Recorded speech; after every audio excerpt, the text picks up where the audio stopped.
نہیں ہے۔ جس دور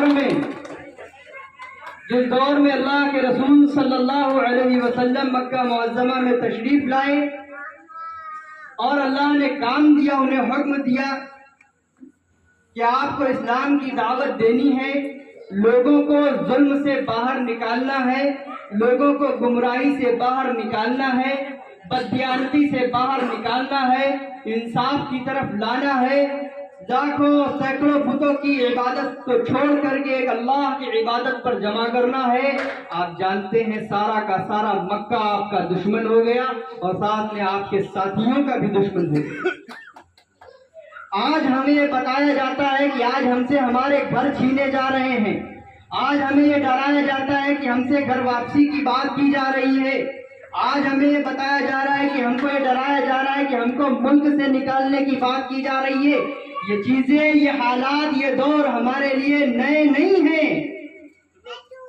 آپ اٹھا کے دیکھیے مکہ معظمہ کی تاریخ کہ صحابہ کرام کے دور میں حضرت بلال سے بھی گھر واپسی کا نہیں کہا گیا، کیا ان سے نہیں کہا گیا کہ تم اسلام سے پھر جاؤ یا تو پھر اسی طریقے سے مر جاؤ؟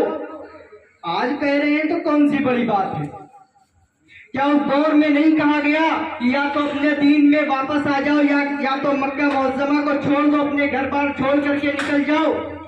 آج کہا جا رہا ہے تو کون سی نئی بات ہے؟ اس زمانے میں بھی کفار مکہ کمزور سے کسی ایک مسلمان کو پکڑ کر ستاتے تھے، اس کی موب لنچنگ کرتے تھے۔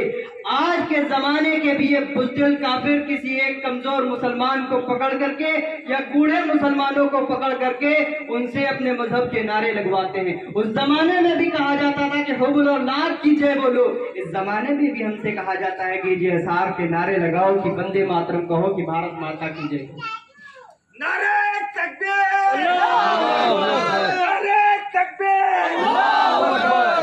تو میرے بھائیوں یاد رکھیے، یہ حالات ہمارے لیے نئے نہیں ہیں، ہم ان حالات سے ایک بار نہیں بار بار گزرے ہیں اور ہر بار ہم نے ان حالات پہ قابو پایا ہے۔ یہ دور اگر دوبارہ پھر سے لوٹ کے آیا ہے تو کیا ہوا؟